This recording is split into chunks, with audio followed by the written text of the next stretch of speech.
Welcome back, all you beautiful people. Thank you very much for clicking on the link again. Typically what we're going to do is we're going to do step-by-step videos, as this is a channel that sort of exposes the secrets of a workshop. In this case, in today's video, I have a request from Avalon Mythic series, and what they needed us to do is take one of the shorts that we've done previously, and they wanted us really to do a longer video on it. So this has got more to do with the creation of a ring. We've had a complete carte blanche on this. We had a basic steering of ideas, but the customer was quite happy for me to do exactly what I wanted to do with it. So if you follow through on the video for today, I'll explain to you how I made this 5-carat diamond platinum ring. If you like what we do, if you'd like to support the channel, like, subscribe, bell icon, you know how it works. Anyway, enjoy. Prepare the metal by melting it, rolling it flat to, I believe it was about 0.7, 0.8 millimeters thick, and creating a disc. Typically I'd use a bigger hammer over here. This is just for fun, but I'm using a disc cutter to cut the disc, and then I'm going to be using that particular disc, which is the size that I've calculated to be the right size for the diamond, and I'm going to dome it. The diamond's actually going to be seated in a big dome setting. So I've calculated with a stone, once I've done with the dome, that the stone sits on top of the dome with 2/3 of the metal showing and 1/3 that we're going to sacrifice for the cut to put the diamond in. First thing I'm going to do is create scallops. To make sure that they were uniform, I created a little line with a divider around the edge of the top, and then I marked out the opposite sides and started with a round file and started creating scallops. These scallops are created in an equal and opposite way, so that I'm left with only a small piece of metal which I'm going to utilize as a claw. So I'm creating claws out of the dome. Once I've got the scallops cut, I know that I've measured them in complete opposites, and I know that I've got a really nice balance, so I can start using a drill and piercing it through and then cutting little shapes out of the bezel. You might think that the structure of the bezel, once I've pierced it out, isn't going to be sufficient to hold a 5-carat diamond. First of all, the shape of a dome is pretty strong, so we're relying on that structure. But the main thing is I'm going to be utilizing this bezel I've created, and I'm having points where it's going to touch the ring. So I'm going to support it with the ring itself on places, and also I'm adding this tube right in the bottom, which is going to go right down to the part that sits on the finger.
That's going to support the bezel from the bottom, and then as the ring comes up and hugs the bezel, we're going to have supporting points here, there, that actually holds it. So it's very strong, it's very secure. One part of this is to make it incredibly secure, but also very beautiful. There's a 5-carat diamond, so we need to be absolutely sure that it's going to stay exactly where it's supposed to stay. So the very next thing I'm going to do is create a top part of the ring, which is going to consist, obviously we've got the bezel. The bezel is going to be sinking down into a dome-shaped ring, and then the third part of it's going to be the sleeve that sits on the finger itself. I'm using the back of a crucible, which is nice and clean, and I'm placing the pre-cut out shapes of the platinum next to each other and fusing it together. The idea behind this shape is, once I've got the first shape soldered together like that, I can bring them around, sort of bring them around like this, and solder the second shape at that angle.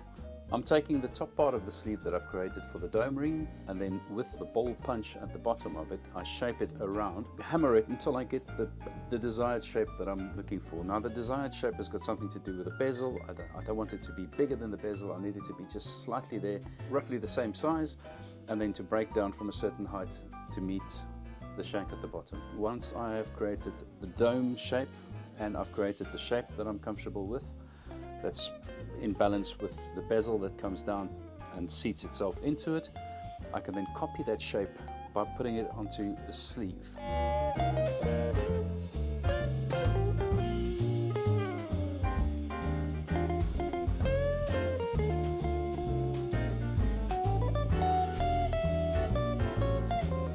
The sleeve I've made wider, so I'm taking the top part of this ring, which I've created the shape that I'm happy with, placing it over the sleeve and then tracing on top of the material so to know exactly where to cut it out. Basically from the top I want to see one ring that has a dome finish, and the sleeve is only going to be on the inside, so you won't see that. So we've traced the dome ring to sit on top of the sleeve. Now remember, I'm only going to be using half of this. I'm working entirely just with the top part. I'm actually going to be cutting off the ring in half because I've got two parts coming together, and I'm going to put an appropriately sized shank at the bottom. Once I've traced the shape of the dome ring at the top, it allows me to then, with a divider, to create a framework on the inside. The middle part, right in the center of the sleeve, I'm going to cut a piece that actually rests on the finger. I don't want the ring to be too hollow, but at the same time, that framework that I'm cutting on the inside, right in the center, is going to be exactly where that bezel comes in, and then the tube that I've soldered onto the bezel will fit into the bottom part. So I'm connecting the bezel to the bottom of the ring, the sleeve part, and the bezel will be connected to the top part that's been built on top of that, and every other place where it touches to secure the actual bezel, which is going to hold the diamond. It also allows me to place the stones and to develop the design of the ring. So I can continuously take the shape off, see where I want the diamonds, pierce it, and really decorate it before I bring the two together. All of this is done for the one part of the ring to support the other part of the ring. From here onwards, I bring all the parts together. As I planned, I'm going to solder the bezel at the points on the dome ring which I've created to join to the bezel, join the bezel to the bottom, join the top part of the ring and the sleeve together, cut the excess off where I want to make a half shank, create a half shank so to join up with this ring, and our ring is basically complete. Now it's the refining it that I've done on it, and then from the refining, then at this point the ring can go to the setter, or we do our own set work here.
Final polish over there on the polishing machine, into the machine, contact the customer. So here's the ring completely polished, all the stones are set in its full glory. It was an amazing ring to make. I've been given a lot of freedom by the customer to make this ring, and it was, it's probably the best scenario that you have as a goldsmith, where people have faith in you and they know that what you're going to deliver to them is going to be something that they really wanted from the beginning, something that matches up with their personality. And that kind of faith is a wonderful realm to move around with as a goldsmith. It means that at any point while you're busy manufacturing and you see a different development in the style, you can change it as you wish. That's exactly what happened in this case. The customer was incredibly happy, really enjoyed making it. It's a big diamond to work with, very proud of it. It's like a child that's left me, kind of like you left me. Oh, I'm still here. Oh. You didn't leave me. You'll never leave me, right? Leaving you in the workshop. Is that what you mean? Or leaving you as an adult? You just always go, just like my rings. Oh. Platinum is such a pleasure to work with, and when you're working with these scale of diamonds as well, it's just an incredibly rewarding job. Thank you very much for tuning in. As always, it is all about you. We're making these videos to help and support the trade. If there's any questions, you're more than welcome, as per usual, write into the comments. We steer our channel with your comments. Appreciate your time. Until next week.